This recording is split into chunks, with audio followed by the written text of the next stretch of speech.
معیشت پر تیار کرنے کی کوشش کر رہے ہیں اور مصر کے ماڈل کی ناکامی کا اعتراف کر رہے ہیں۔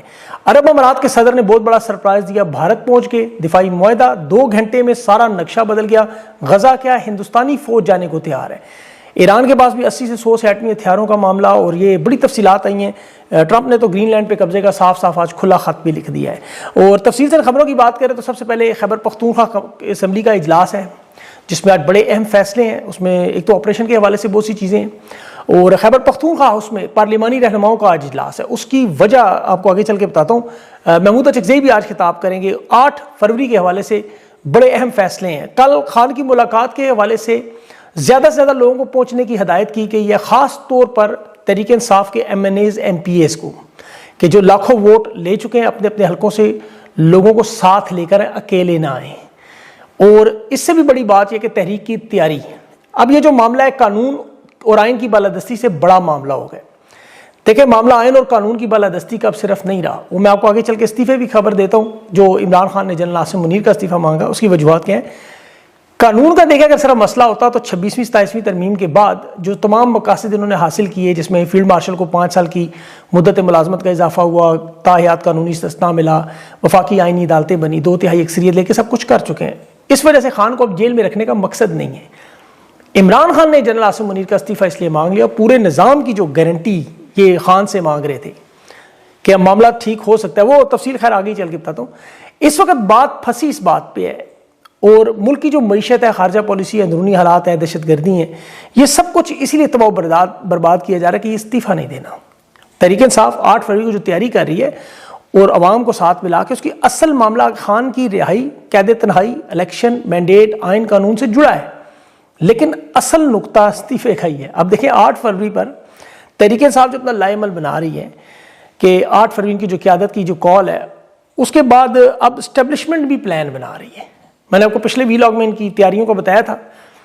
اب ان کی جو ایک نیا معاملہ خیبر پختونخوا کے رہنماؤں پر 26 نومبر احتجاج کیس میں 7 فروری کو، یعنی 8 فروری سے ایک دن پہلے ضمانتیں منسوخ کر کے گرفتاریاں، یہ 253 کے قریب 73 کے قریب بنتے ہیں رہنما سارے، اور 273 رہنماؤں کے انہوں نے نام اسی لیے شامل کیے تھے کہ جب ضرورت پڑے ضمانتیں خارج کر کے ہم گرفتار کریں گے، نااہل کریں گے، کوشش کریں گے ان کو جو نہیں آئیں گے انہیں اشتہاری قرار دیں گے۔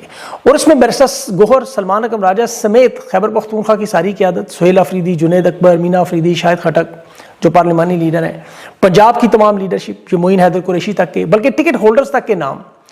اور یہ تحریک انصاف کی آپ کو پتہ ہے کال 8 فروری کی اسی لیے نہیں ہے، یہ تحریک تحفظ آئین کی ہے، ان کے اوپر یہ کیسز نہیں ہیں۔ شٹر ڈاؤن، پہیہ جام، یہ تمام معاملات جو اس میں اہم کردار تحریک تحفظ آئین کو اسی لیے دیا گیا۔ عمران خان نے بڑی سیاسی حکمت عملی کی کہ پاکستان کی عوام 8 فروری پر فوکس رکھے۔ اب جس طرح سہیل افریدی کے ساتھ لوگ جڑے ہوئے ہیں، جس طرح ان کا ساتھ دے رہے ہیں، جس طرح ان کے خلاف پروپیگنڈا ناکام ہو رہا ہے، ٹاؤٹس، غدار، یہ سب کے سب ناکام ہو رہے ہیں، اس کی اور عوام میں انہیں پذیرائی مل رہی ہے، محبت مل رہی ہے۔ اس میں ابھی آپ دیکھیں کہ انہوں نے آج جو دورہ کیا متاثرین کیمپ کے ساتھ، آپریشن جہاں ہو رہا ہے، وہاں آپ ذرا وہ ویژولز دیکھیں کہ وہاں عوام کس طرح ان کے ساتھ جڑی ہوئی ہے، کیونکہ وہ جانتے ہیں کہ سہیل افریدی آپریشن تو نہیں رکوا سکتا، اس کے پاس فوج نہیں ہے، کوئی ٹینک نہیں ہے، گولہ بارود نہیں ہے، جہاز نہیں ہے، یہ اڑتے ہوئے ڈرون تو نہیں گرا سکتا، لیکن زمین پر جن لوگوں پر یہ حملے ہوتے ہیں ان کے پاس پہنچ جاتا ہے، ان کی مدد کرتا ہے، عمران خان کی طرح ان کے زخموں پر مرہم رکھتا ہے۔ صوبائی حکومت سے آپریشن متاثرین اسی لیے مطمئن ہے، تو ان کی یہ سب سے بڑی چال تھی کہ عوام کے اندر سہیل افریدی، خیبر پختونخوا حکومت، تحریک انصاف کے اندر نفرت پیدا کریں۔ اس میں یہ بری طرح ناکام ہوا۔ ابھی وہ شرف المروت بھی کچھ شروع ہوئے ہیں، لیکن چلے کارتوس سے ان کا کام نہیں اتنا چلے گا۔ عوام کا جو شعور ہے، اس میں ایک چھوٹا سا بچہ کہہ رہا تھا وہ وادی تیرہ میں، ہم سہیل کے پیچھے ہیں، یہ ہمارے سہیل کے پیچھے ہیں، یہ ہمارے پیچھے نہیں ہے، مطلب انہیں بھی یہ بات پتہ ہے۔ تو یہ چاہے چاڑ جائیں خانہ کعبہ کی چھت پہ، لوگ نہیں مانتے ان کی مذاکرات کی باتیں۔ اب اس میں دیکھیں جو سب سے بڑا معاملہ، یہ جو پریشر بڑھے گا آپ کو مذاکرات کا معاملہ اٹھتا ہوا نظر آئے گا، اور بڑی شدت سے۔ میں اسی لیے آپ کو تفصیل بتا رہا ہوں کہ 3-4 شرائط دیکھیں انہوں نے رکھی ہیں مذاکرات کی۔ جب بھی آپ کے سامنے کوئی بات کرے آپ یہ کلپ کاٹ کے اپنے پاس رکھ لیں تاکہ آپ کو یاد رہے۔ پچھلے 3 سال 10 مہینوں میں انہوں نے بلا شبہ عمران خان سے مذاکرات کی باتیں کی، پیغامات بھیجے، کوشش کی، اور 2-3 دفعہ یہ کامیاب بھی ہوئے معاملات۔ ان کی شرائط پہ عمران خان خاموش بھی رہے، مطلب انہوں نے کہا سیاسی تحریک نہ چلائیں، معاملات میں دخل اندازی نہ کریں، کچھ عرصے کے لیے سیاست چھوڑ دیں، ملک سے باہر چلے جائیں، ہاؤس اریسٹ ہو جائیں، یہ سب کچھ آپ جانتے ہیں۔ بلکہ مارچ 2024 میں آپ کو یاد ہوگا 3 مہینے کا عمران خان کو انہوں نے وقت دیا تھا کہ 3 مہینے بعد رہائی پکی۔ ایک وقت میں بنی گالا کی تو باقاعدہ آپ کو پتا تیزی رائٹ صفائی ستھرائی ہاؤس اریسٹ کا پورا انتظام کر لیا گیا تھا. 26 نومبر سے بھی 3 دن پہلے تک یہ معاملات طے ہو چکے تھے. ویڈیو کال پہ خان کو لینا تھا. لیکن اصل مسئلہ کیا ہے جس پر سارا معاملہ کھڑا ہوا, جس کی اب بنیادی سامنے چیزیں آئیں کہ عمران خان نے مطالبہ رکھا کہ اگر آپ سنجیدہ ہیں تو پہلے پھر جنرل عاصم منیر استعفیٰ دیں. پھر میں خاموش ہو جاتا ہوں, آپ کے سسٹم کو 1 سال کا وقت دینے کو تیار ہوں. اب عمران خان کو پتا ہے کہ جنرل عاصم منیر استعفیٰ نہیں دیں گے, اور پھر اس مطالبے کے بعد چراغوں میں تیل بھی نہیں رہا. اب عمران خان اس مطالبے سے پیچھے نہیں ہٹ رہے, اور اصل بنیاد یہ پتہ چلی ہے کہ یہ ہے ڈیڈ لاک. اب کیا مذاکرات کریں, عمران خان سے کیا بات کریں؟ وہ بات کرتے ہیں کہ پہلے استعفیٰ دو. اب تحریک انصاف کے لوگوں کو بھی اس بات کا ابھی طرح پتہ چلا ہے, اور اسی لیے ان کو یہ اب سمجھ آئی کہ مذاکرات کا حل کیوں نہیں نکل رہا. اب جب تک کوئی بڑی طاقت اوپر نہ ہو جو دونوں کو تیار کرے. اور انٹرنیشنل سطح پہ تو دیکھیں جنرل عاصم منیر سے استعفیٰ اسی طرح مشرف کی طرح لینے والا معاملہ جو موجودہ حالات میں سب جانتے ہیں اس وقت تک بہتری نہیں آ سکتی. یا پھر پاکستان کی عوام جنرل ایوب خان کی طرح استعفیٰ لے, تو یہ استعفیٰ دینے پہ تیار نہیں ہے. اب انٹرنیشنل سطح پہ آپ دیکھیں کہ ان کے اپنے صحافی, جو ان کے اپنے عسکری صحافی ہیں, ان کے اپنے اسٹیبلشمنٹ کے قریبی صحافی ہیں, وہ کہہ رہے ہیں کہ فیلڈ مارشل ڈونلڈ ٹرمپ کے ہاتھوں بہت بڑی مصیبت کا شکار ہونے والے ہیں. ٹرمپ کو اگر یہ انکار کریں گے, اس کی بات نہیں مانیں گے تو نہیں چھوڑے گا, اور اگر اس کی بات مانیں گے, غزہ میں چلے گئے, ساری اس کی ہوگی ڈیل شیل, تو پھر دلدل میں پھنس جائیں گے. بتا آگے کنواں پیچھے کھائی اور ہر طرف پیٹی آئی. اس بات کو ذرا غور سے اب سمجھے, آپ کو اندازہ ہو جائے. اسی لیے ملک میں آپ کو جنگی اور عسکری طاقت پر چلنے والا, پاکستانیوں کے ساتھ جنگ لگانے والا معاملہ نظر آتا ہے. چاہے وہ خیبر پختونخوا ہو, بلوچستان کے ڈرون ہو, پنجاب میں مارا ماری, یہ سب کچھ اسی وجہ سے ہو رہا ہے. اور دہشت گردی بھی عروج پہ اسی وجہ سے. 1 لاکھ سے زیادہ پاکستانی دہشت گردی میں آپ کو پتا ہے شکار ہو چکے ہیں. اب ان حالات میں جو معیشت کے حالات ہوئے, اب تو تحریک صاحب کو چھوڑیں, صحافیوں کو چھوڑیں, اب تو ان کے اپنے لوگ معیشت کا کیا کہہ رہے ہیں. وہ کہہ رہے ہیں ہمارے حالات خراب ہو رہے ہیں, ہمیں سمجھ نہیں آ رہی ہم مشکل سے کیسے نکلیں. اور یہ دونوں حکمران جماعتوں کے دونوں بڑے رہنما, پیپلز پارٹی اور نون لیگ, دونوں کے سینئر ترین رہنما کہہ رہے ہیں. وہ کہہ رہے ہیں کہ ہم عوام کے لیے کچھ نہیں کر پا رہے. مصدق ملک نے اعتراف کیا پہلے کہ $4 ارب جو ہے وہ صرف 50 خاندانوں میں بانٹے ہوئے ہیں. ہم پاکستان سے غربت کیسے ختم کریں؟ اور ان کا یہ بھی کہنا تھا کہ اس وقت چودھری, ذرا غور کریں, چودھری کی وجہ سے 99% طاقت جس کے پاس ہے, 70% پاکستان کی ملک کی دولت اس کے پاس ہے, ہم تو اس کے مظاہرے ہیں.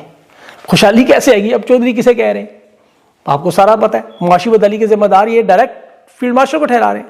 اعظم نذیر تارڑ نے خود تسلیم کیا کہ معیشت نہیں چلتی ہم سے جب تک تحریک انصاف ہمارا ساتھ نہیں دے گی, مساق معیشت نہیں کرے گی.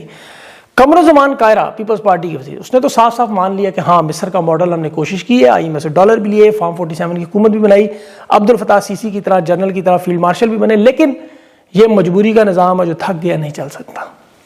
تسلیم کر رہے ہیں. عطا تارڑ کہتا ہے 2 سال پہلے کے ساتھ موازنہ کر کے دیکھ لیں. 2 سال پہلے اچھا حکومت ہی نہیں کی تھی, خان کی حکومت گرائی 4 سال ہو گئے.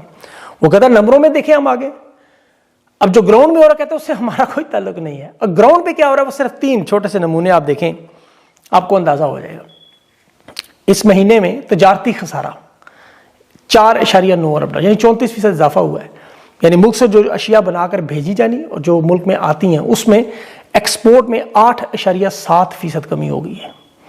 ذرا اندازہ کریں ہر مہینے کے حساب سے. پہلے جو انویسٹمنٹ آتی تھی اب اس مہینے میں وہ 43% بھی کم ہو, مطلب پہلے ہی منجی تھی اب بالکل ہی فارغ. تو یہ نون لیگ اور پیپلز پارٹی کے لوگ رہنما بڑی اچھی طرح جانتے ہیں کہ ملک واقعی تبھی ٹھیک ہو سکتا ہے اگر فیلڈ مارشل استعفیٰ دیں, قومی حکومت بنے, معاملات میں بہتری آ جائے گی. کیونکہ ان کے اپنے حالات خطرناک اور خوفناک ہو چکے ہیں, اور یہ جانتے ہیں کہ تحریک انصاف ساتھ نہیں دے گی تو بچت نہیں ہے.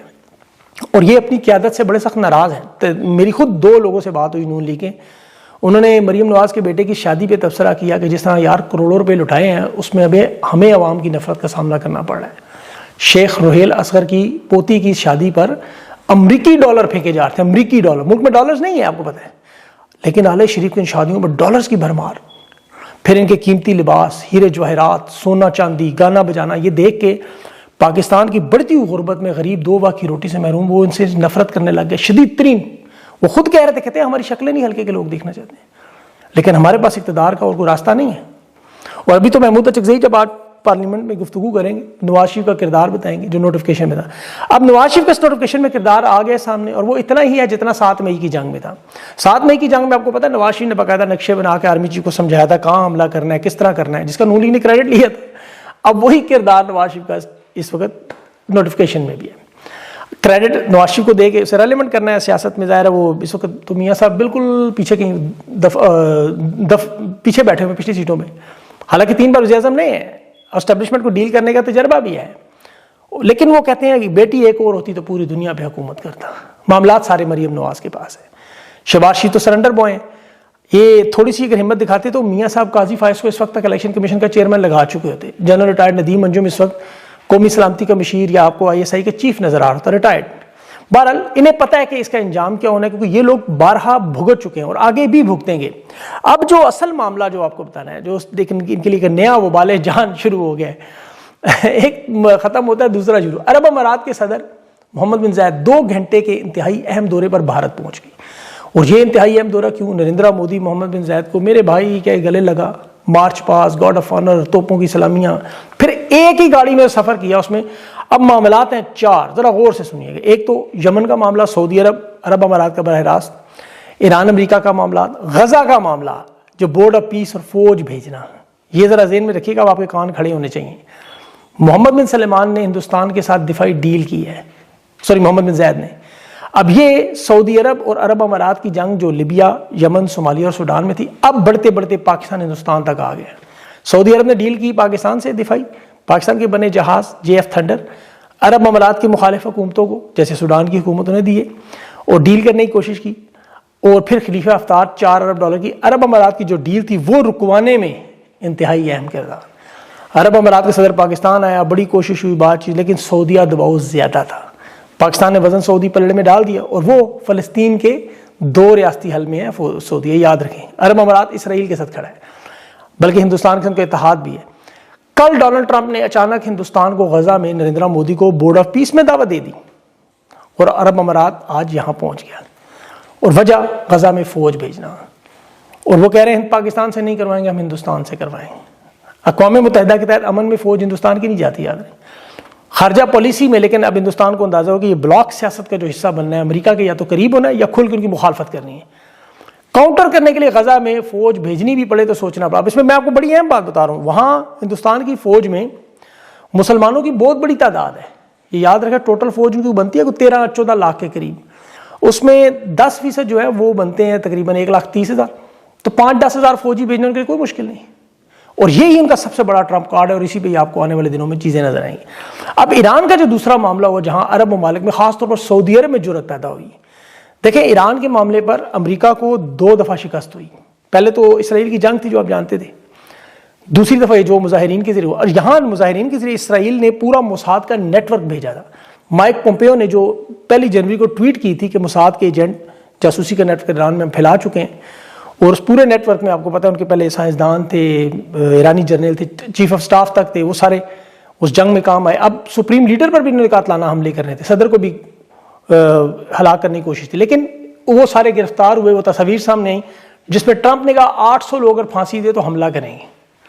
اب وہ پورا نیٹ ورک انہوں نے ایران نے تباہ کیا، بلکہ ہیکرز کی مدد سے اسرائیل کے ڈمونا میں جو ریئیکٹر اس کی تصویریں بھی جاری کر دیں، اور ساتھ یہ پیغام دیا کہ ہم میزائل ٹیکنالوجی میں ایک طرف انٹر کانٹیننٹل بیلسٹک امریکہ تک پہنچانے والا 3000 میزائل، اور جو ابھی سب سے بڑا اہم معاملہ انہوں نے بتایا کہ 400 کلو یعنی 60% یورینیم افسودہ حالت میں پاس تیار ہے، جس سے 80 سے 140 ہتھیار بنا سکتے ہیں 24 گھنٹے کے نوٹس پر۔ اور پھر ان کی جو قائم 100 خلائی گاڑی جس کے اندر انٹر کانٹیننٹل میزائل آپ کو پتہ لانچ کیے جاتے ہیں۔ اب ایران میں رجیم چینج اسی لیے نہیں ہو سکی، اور یہ ایٹمی ہتھیار ابھی تک انہوں نے اجازت نہیں ہونے، وہ اسے حرام سمجھتے ہیں، لیکن مجبوری میں بنائیں گے۔ پھر چین سے جو ان کے معاہدے ہوئے فضائیہ، روس کے ساتھ S-400 کے، تو اس سے اندازہ ہو گیا عرب دنیا کو کہ یہ اگر 58 سال میں اسرائیل نے ہمارے اوپر ایک خوف اور دہشت طاری کی ہوئی ہے، تو ہم بھی کھل کے اس طرح بات کرتے ہیں۔ عرب امارات تو چلے پروکسی ہے ان کی، لیکن سعودی عرب، قطر، بحرین، یہ باقی سارے ممالک اسرائیل سے خوف زدہ تھے، اب ان کا خوف دور ہوا ہے اور اب وہ کھل کے سامنے آ رہے ہیں۔ اس میں بڑا اہم معاملہ ہوگا۔ تو یہ جو نئے اتحاد آپ کو بنتے ہوئے نظر آئیں گے، اس میں خاص طور پر جو برکس کے ممالک ہیں، اور ظاہر ہے اس میں یاد رکھیں کہ چین ایک بہت بڑی طاقت ہے، معاشی طاقت، جو پیچھے بیٹھ کے سارے معاملات چلا رہے ہیں۔ اور اب تو یہ خبر بھی آ رہی ہے کہ افغانستان بگرام ایئرپورٹ جو ہے وہ ڈونلڈ ٹرمپ کی سب سے بڑی خواہش وہ چین کو دینے کے لیے بھی تیار ہے، اس پہ بھی ان کی بات چیت ہو رہی ہے۔ تو یہ جو اتحاد بننے والا معاملہ ہے، اس میں چین، روس کے ساتھ شمالی کوریا اور ایران، یہ بہت بڑا فوجی اتحاد بننے جا رہا ہے۔ ظاہر ہے چین کو تائیوان میں، جنوبی کوریا اور جاپان کس لیے جو مسائل ہیں وہ ٹیکل کرنے ہیں، شمالی کوریا کی ضرورت ہے، یہاں چین کو افغانستان، ایران کی ضرورت ہے، اور ہندوستان کو کاؤنٹر کرنے کے لیے پاکستان۔ پھر پیچھے بحیرہ احمر اور افریقی ممالک کی رسائی ہے، یعنی تجارتی راستے ہیں، وہ یمن کے حوثیوں سے لے کے سعودی عرب تک تجارتی بندرگاہوں کا معاملہ ہو، چین ان کی حفاظت کرنا چاہیے. تو یہ سارا جو نیکسس بن رہا ہے اس کی وجہ آپ کو بتانے کی کہ امریکہ کے لیے معاملات جو ہیں ٹرمپ کے لیے وہ کچھ اچھے نظر نہیں آ رہے، اور یہ ڈیمانڈ کی جائے گی پاکستان سے ان چیزوں کو کاؤنٹر کرنے کی، جو یہ نہیں کر سکیں گے. اور یہی ان کے عسکری صحافی بھی اور قریبی لوگ، بلکہ نجم سیٹھی بھی کہہ رہا ہے، بلکہ وہ بھی کہہ رہا ہے کہ ٹرمپ کی مانی تو پھنس جائیں گے، نہ مانی تو وہ گردن پکڑ لیں. تو یہ اب دیکھیں ہوتا ہے کب، اس مہینے میں ہوتا ہے، 15 دن میں ہوتا ہے، 8 دن میں ہوتا ہے، یہ اللہ جانے، لیکن ہوگا ضرور. اپنا خیال رکھیں. اور نورین خان کا انٹرویو ضرور چیک کیجیے گا. انہوں نے ابھی وہ تقریباً وہ بزی تھیں، ابھی وہ تھوڑی دیر بعد انشاءاللہ ان سے انٹرویو کرو. اگر ابھی نہ لگا تو صبح 9 بجے پاکستان کے ٹائم پہ آپ ضرور چیک کیجیے گا. اپنا خیال رکھیں. مجھے اجازت دیں. اللہ حافظ.